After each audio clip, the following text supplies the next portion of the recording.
The stars looked different from the surface of Moon K7. Newell stood at the edge of the research site, her pale blue skin catching the light of the distant sun. Around her, 5 other members of the Galactic Alliance worked. They set up machines to take samples from the moon's rich soil. Newell was young for a scientist. This was her first mission away from her home world. Her people, the Nari, were known for their weak bodies but strong minds. She could share thoughts with others of her kind just by touching them. The Alliance valued this skill, even if they saw her species as physically weak. Sample Site 12 is ready, called Mech, the team leader. His gray, rocky skin blended with the moon's surface. Newell, bring the collection containers. Newell picked up the clear box and walked carefully. The low gravity made moving easier, but she still had to be careful. One wrong step could break her thin bones. The team had been on Moon K7 for 3 days. They were looking for rare minerals that could power the Alliance's ships. So far, they had found promising signs. If this moon had what they needed, it would become an important mining site. "The readings are strong here," said Tula, the science officer. Her 4 arms moved quickly over the scanning device. "This could be our best find yet." Newell set down the containers and watched as Mech pushed a drill into the surface. She felt excited to be part of such an important mission. The Alliance had only accepted her people 5 years ago. Each successful job helped show that the Nari belonged among the stars. The drill went deeper. Newell noticed small rocks on the ground starting to move. She looked around, suddenly worried. "Mech, something's." The ground shook. Newell fell, feeling the sharp pain in her leg as she hit a rock. The others stumbled but kept their balance. "Seismic activity," shouted Tula, checking her scanner. "Level 7 and rising." Mech touched his wrist device. "Team Alpha to ship. Emergency pickup needed now." The ground shook harder. Equipment fell over. A crack opened in the surface near where Newell lay. "We need to reach the pickup point," ordered Mech. "Everyone move. Leave the equipment." Newell tried to stand, but her leg gave way. Pain shot through her body. She looked down and saw the strange angle of her lower leg. Broken. She couldn't walk. "Help," she called, her voice weak against the rumble of the moon. "I can't move." Tula looked back at her, then at Mech. Something passed between them that Newell couldn't understand. "Alliance Protocol 17, Mech said firmly. "We cannot risk the whole team for one member. The mission comes first." Tula nodded, though she looked unhappy. "I'm sorry, Newell. The protocol is clear. You can't leave me." Newell reached out, trying to grab Tula's arm. "Please." Mech was already moving away. "The ship will be at the pickup point for only 2 minutes. Anyone not there will be left behind. Move now." The team gathered what they could carry and began to run toward the ridge where their ship would land. Tula was the last to leave. She looked back once. "I'll send help if I can," she said, but her voice held little hope. Then she too was gone. Newell lay on the shaking ground, watching as her team disappeared over the ridge. Tears formed in her eyes. The ground continued to split around her. Dust filled the air. They had abandoned her. The Alliance, with all its talk of unity and progress, had left her to die alone on a breaking moon.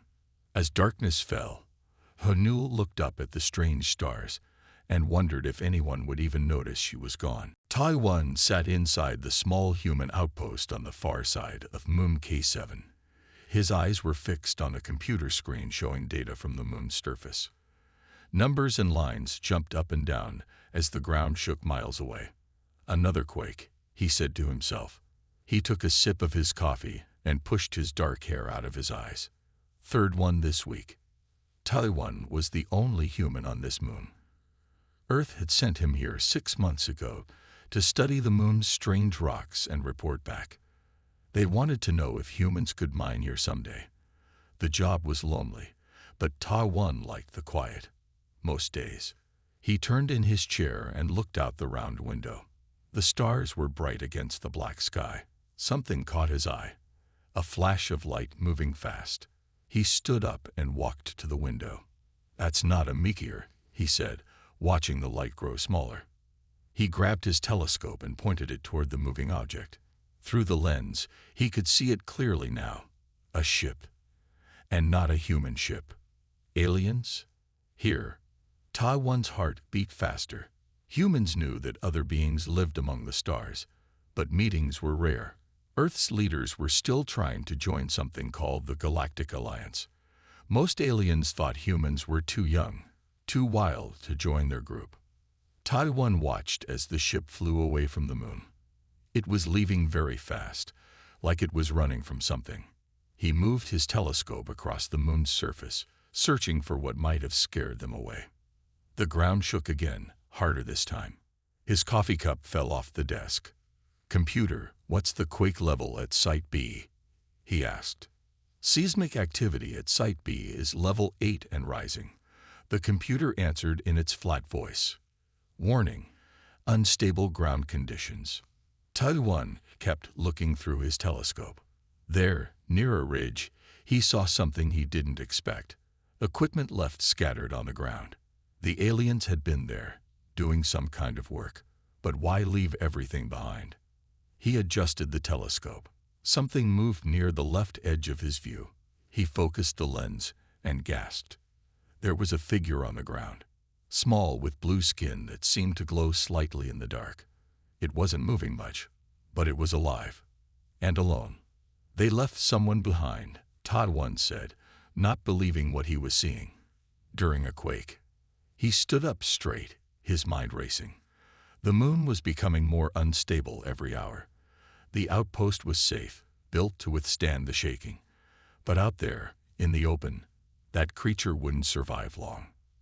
"Computer, how long until the next big quake?" "Based on current patterns, a major seismic event is likely within 4 to 6 hours. Taiwan looked at his environmental suit hanging by the door. It would take him about an hour to reach that spot if he used the rover. "Computer, prepare the rover for immediate departure and run a full check on my e-suit." "Warning," the computer said. "Leaving the outpost during elevated seismic activity is not recommended. Safety protocols suggest." "Override safety protocols," Taiwan said, already pulling on the thick underlayer of his suit. "Authorization Taiwan Kim, Science Officer First Class." The computer beeped. "Override accepted. Rover preparing for departure." As Taiwan put on his suit, he wondered if he was being foolish. He didn't know what that creature was. It might be dangerous. It might already be dead by the time he got there. Earth might be angry if he made contact without permission. But none of that mattered. Someone needed help, and Taiwan couldn't just sit and watch them die. He sealed his helmet and walked toward the airlock. Whatever waited for him out there, he would face it. It was the human thing to do. The walk back to the rover felt much longer than it should have. Taiwan moved slowly, testing each step before putting his full weight down. Every few minutes, the ground would shake, and he would have to stop and steady himself. Haynul clung to his back, her small hands gripping the straps of the harness. She weighed little in the moon's low gravity, but Taiwan still had to be careful. Her broken leg hung at an awkward angle, and he didn't want to make it worse. "Almost there," Taiwan said, though he knew Haynul couldn't understand his words. "Just a little farther." A large crack opened in front of them. Taiwan stepped back quickly, nearly losing his balance. The gap was too wide to step across. "We'll have to go around," he said, turning to follow the edge of the crack. This would add time to their journey, but they had no choice. As they walked, Taiwan felt something strange. A light touch seemed to brush against his mind. It felt like someone was trying to speak to him, but without words. He stopped walking. "Haynul," he asked, "is that you?" The feeling came again, stronger this time. In his mind, Taiwan saw an image of the rover. Then he saw a picture of the route they needed to take to get around the crack. "You're telepathic," Taiwan said with surprise. "You can show me things in my mind." He felt what seemed like agreement from Hainul. The touch on his mind was weak, probably because she was hurt, but it was there. Taiwan started walking again, following the path Hainul had shown him in his mind. It was the fastest way around the crack. On Earth, some people believe in telepathy, Taiwan said as he walked, but no one has ever proven it's real. Your people must be very different from humans. Hainul sent him another image. This time Taiwan saw a group of aliens like Hainul. They were touching hands, and colored light seemed to flow between them. Was this how they normally communicated? That's amazing, Taiwan said. My people use words and sometimes hand signs. We write things down too. But we can't share thoughts directly like you can. The ground shook hard again. Taiwan had to kneel down to keep from falling. Dust rose around them as new cracks formed. We need to hurry, he said, getting back to his feet. In his mind, Hainul showed him an image of the alien ship leaving. There was a feeling of sadness and betrayal with the picture. They left you behind, Taiwan said. I'm sorry. I don't understand how they could do that. Hainul's next mental image showed a group of aliens standing in a line. Some were tall and strong, others small like her. Above them were symbols Taiwan didn't understand. Is that some kind of rule? A system that says who is important? He felt a sense of confirmation from Hainul. Then she showed him a new image, herself at the bottom of what seemed like a ranking chart. They left you because they thought you weren't important enough to save, Taiwan said, feeling angry. That's not right. Finally, they'd reached the rover. Taiwan carefully helped Hainul inside, making sure her injured leg had support. He quickly got in the driver's seat and started the engine. Computer, fastest route back to the outpost, he said. Route calculated, the computer replied. Warning. Major seismic event likely within 1 hour and 45 minutes. Taiwan looked at Hainul, who was watching him with her large black eyes.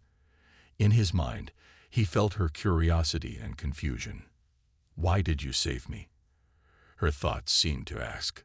Because that's what humans do, Taiwan answered simply. We don't leave people behind. He turned the rover toward home and pressed the accelerator. The journey back would be dangerous, but they would make it together. The outpost door closed behind them with a hiss. Taiwan helped Hainul onto the small medical bed in the corner of the main room. They had made it back just in time. As the rover had parked, a big quake shook the moon. Even inside the strong walls of the outpost, they could feel the ground moving. Computer, run medical scan, Taiwan said, pointing at Hainul.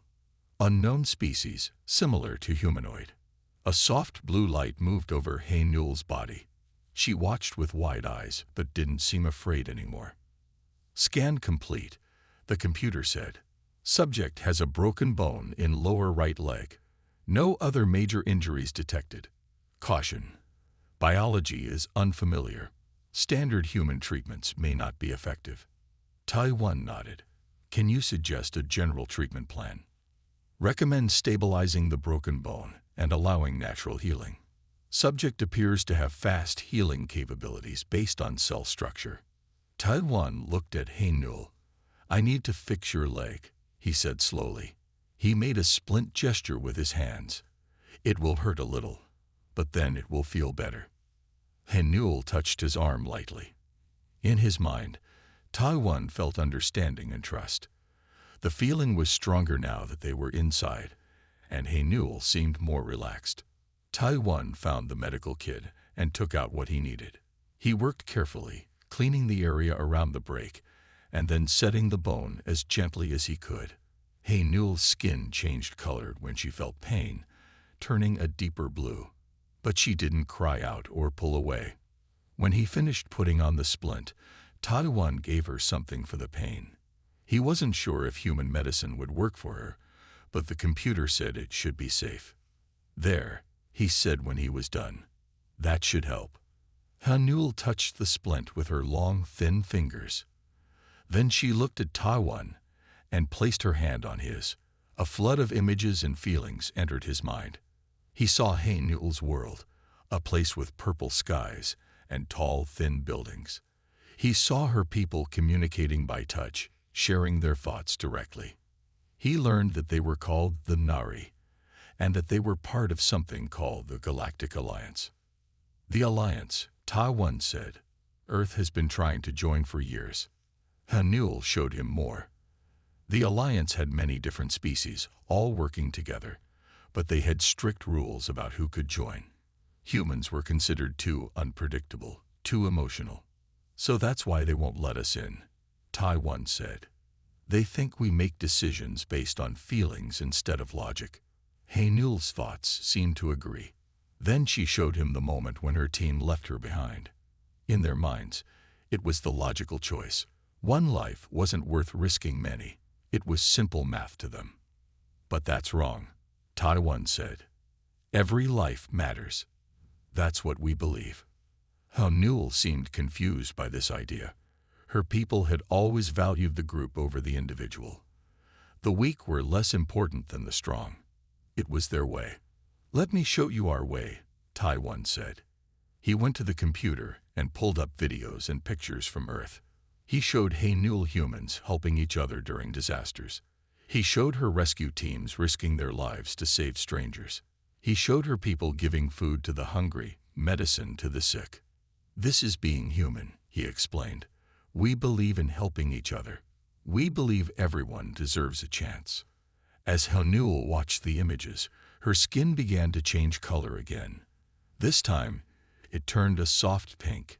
Ta-One felt her emotions through their mental link: surprise, wonder, and something new: hope.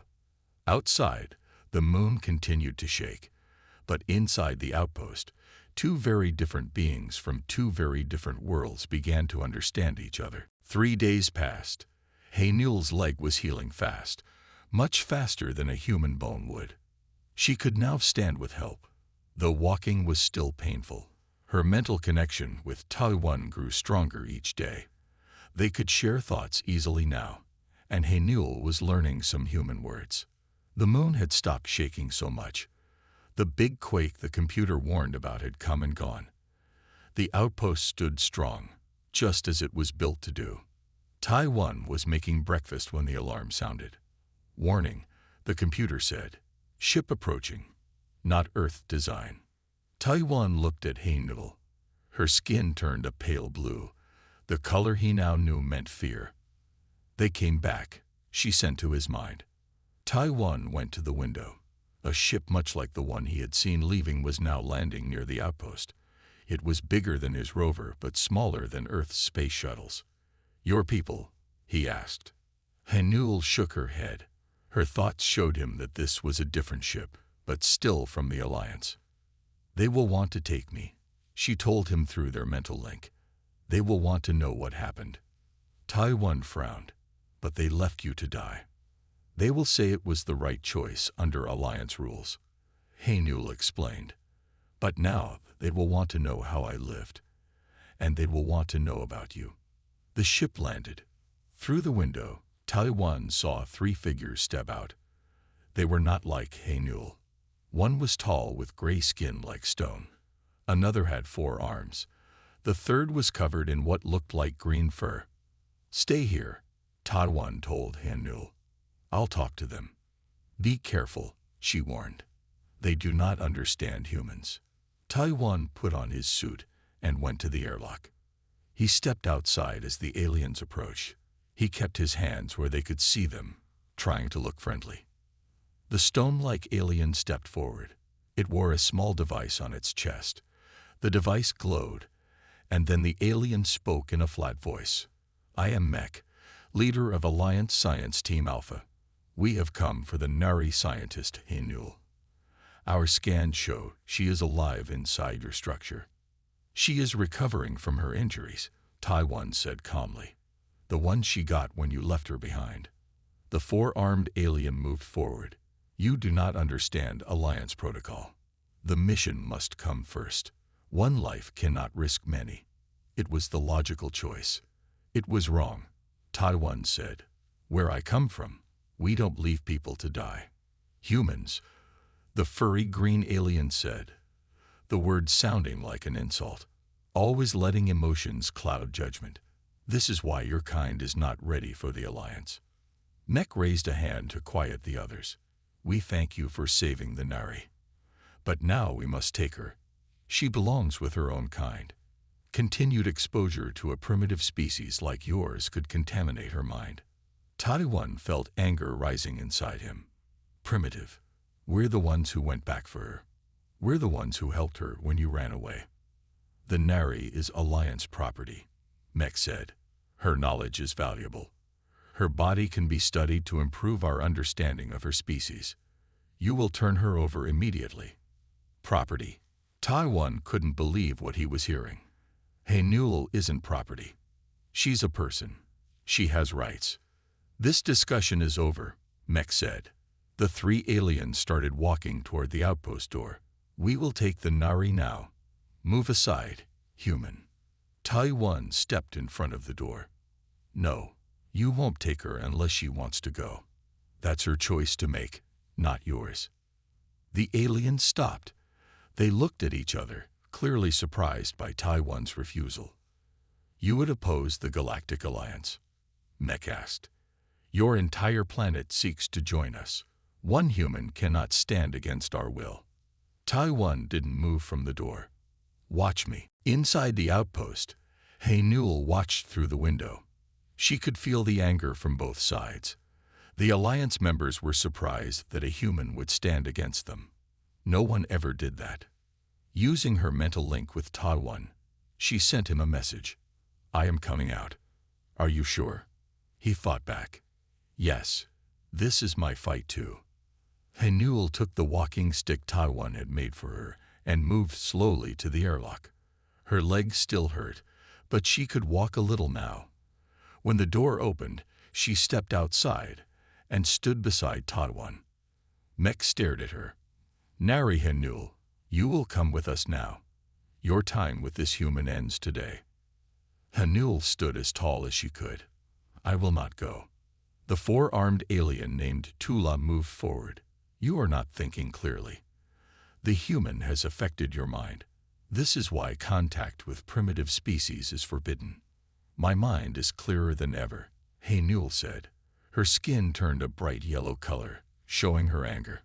I have learned things the Alliance should know. What could a human possibly teach that would be of value? The green furry alien asked. They teach that every life matters, Hey Newell said. They risk themselves to save others, even strangers. Taiwan came for me when my own team left me to die. Mech's stone face showed no emotion. The human acted against logic. One should not risk their life for someone they do not know. There is no benefit. Taiwan shook his head. That's where you're wrong. There is benefit, just not the kind you can measure with numbers. Newell touched Taiwan's arm. Through their mental link, she asked permission for something. He nodded, understanding what she wanted to do. Newell stepped forward and held out her hand to Mech. Let me show you. Mech hesitated, then reached out. When their hands touched, Hey Newell shared her memories. She showed Mech everything. The pain of being left behind, the fear of dying alone, the surprise when Taiwan found her, and the comfort of being carried to safety on his back. When she pulled her hand away, Mech was silent for a long moment. I did not know you felt such things, he finally said. Of course she does, Taiwan said. Everyone feels. Everyone fears being alone. Everyone wants to live. Newell turned to Tula next, holding out her hand.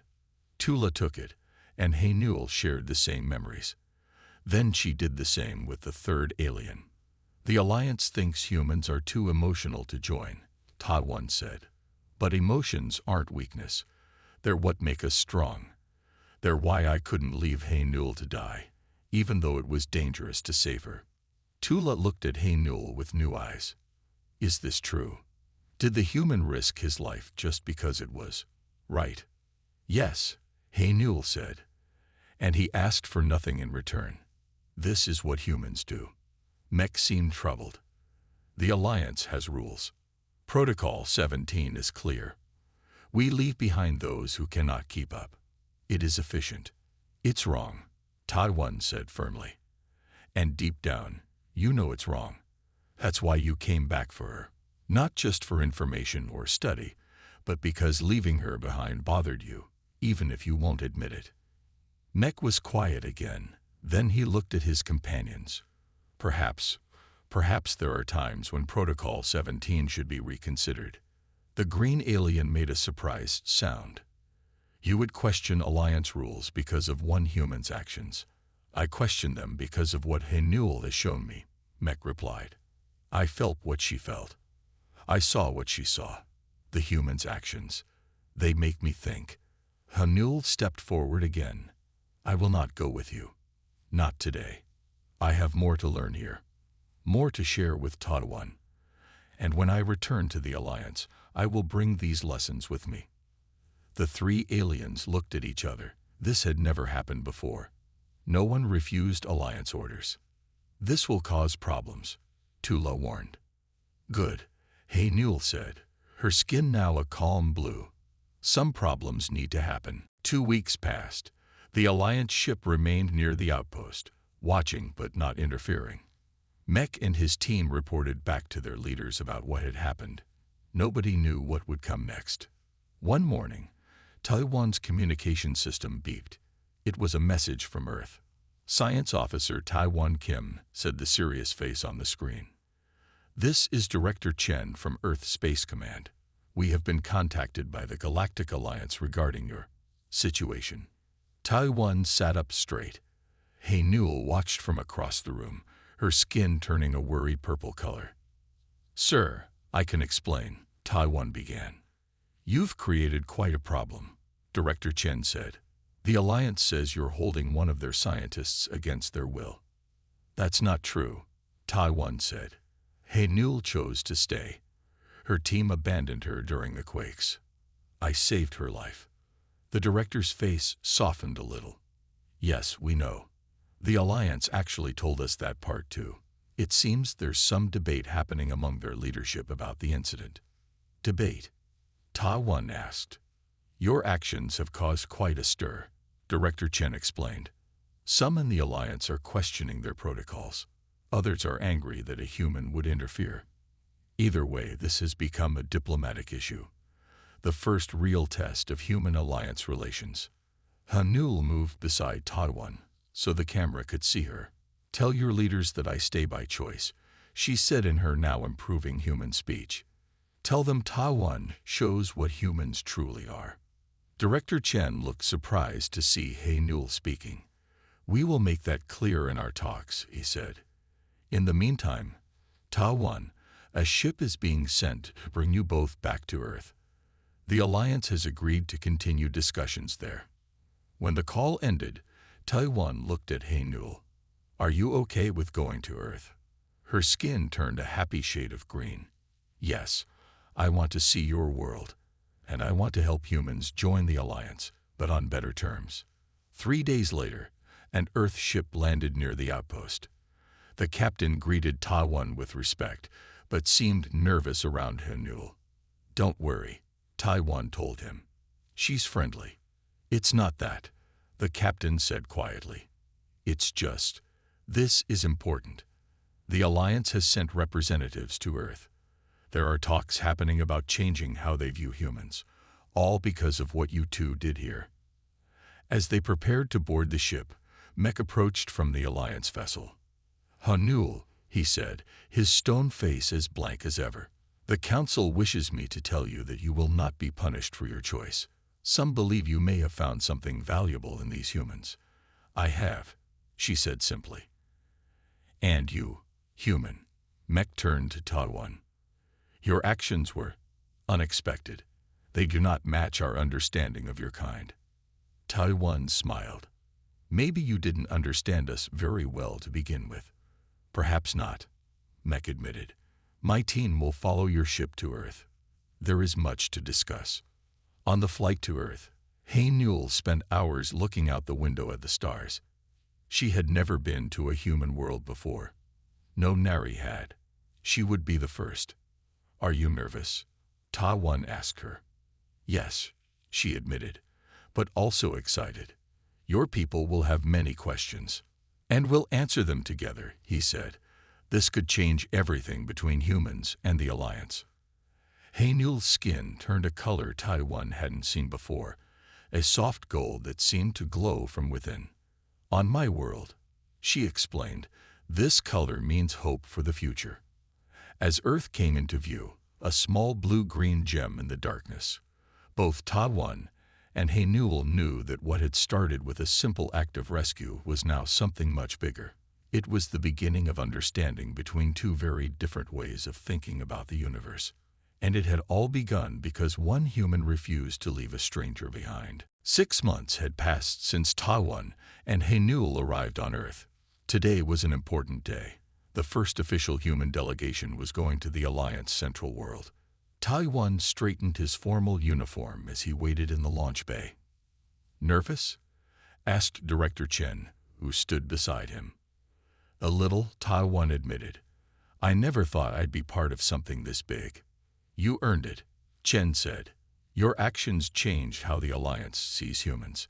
For years they called us too emotional, too unpredictable. Now some of them are starting to see those traits as strengths." The door opened and Haenul entered. She looked different now. Her blue skin was brighter, healthier. She walked without any sign of her old injury. She wore special clothes made for her small frame, with the Earth and Alliance symbols side by side on the shoulder. "Are you ready?" she asked Ta Wan. He nodded. "Are you? This will be your first time back among your people since they left me behind," she finished for him. "Yes, I'm ready. Much has changed." It was true. In the months since their return to Earth, Haenul had become a bridge between the two civilizations. She taught humans about Alliance ways while explaining human values to the Alliance leaders. Some rejected her ideas, but many listened. The biggest change came when Haenul shared her memories of being rescued with the Alliance Council. The direct emotional experience shocked many of them. A group of younger Alliance members began calling for changes to Protocol 17 and other rules that put efficiency above lives. Now, as Earth prepared to join the Alliance as a trial member, Haenul would return to her people not as a failed scientist, but as an honored teacher. "It's time to board," Director Chen announced. The ship that would take them to the Alliance world was large and comfortable. As they settled in for the journey, Haenul sat beside Ta Wan. "I have a request," she said, "for when we arrive." "What is it?" he asked. "On my world, there is a tradition. When someone has saved your life, you honor them by staying close to them during important ceremonies. I would like to do this, but in the human way." Ta Wan looked puzzled. The human way. Haenul smiled, her skin turning a happy green. "Yes, I would like to ride on your shoulders when we enter the council chamber. Like how you carried me to safety. I want everyone to see it." At first, Ta Wan thought she was joking, but Haenul was serious. She explained that the image would be powerful, a physical reminder of what happened between them. "The Alliance respects symbols," she said. "This will speak louder than any words." 3 days later, the Earth ship arrived at the Alliance Central World. It was beautiful, with tall crystal buildings and strange plants that moved like animals. Thousands of beings from dozens of species gathered to watch the humans arrive. At the front of the Earth group walked Ta Wan. On his shoulders sat Haenul, her small hands resting gently on his head. They moved together toward the great council chamber. The crowd went silent at the sight. Many had heard the story, but seeing it made it real. A human carrying an alien not from weakness, but from choice, not for gain, but from compassion. Inside the chamber, the council members watched as Ta Wan carefully helped Haenul down from his shoulders. She stood beside him as Director Chen began the formal greeting. "The Alliance has much to teach us," Chen said. "But perhaps we have something to teach as well. Sometimes, the strength to carry others when they cannot walk alone is the greatest strength of all." Haenul looked up at Ta Wan and sent him a private thought. "This is just the beginning," she told him silently. And she was right. The story of the human who carried an alien to safety on his back would be told across the stars for generations to come.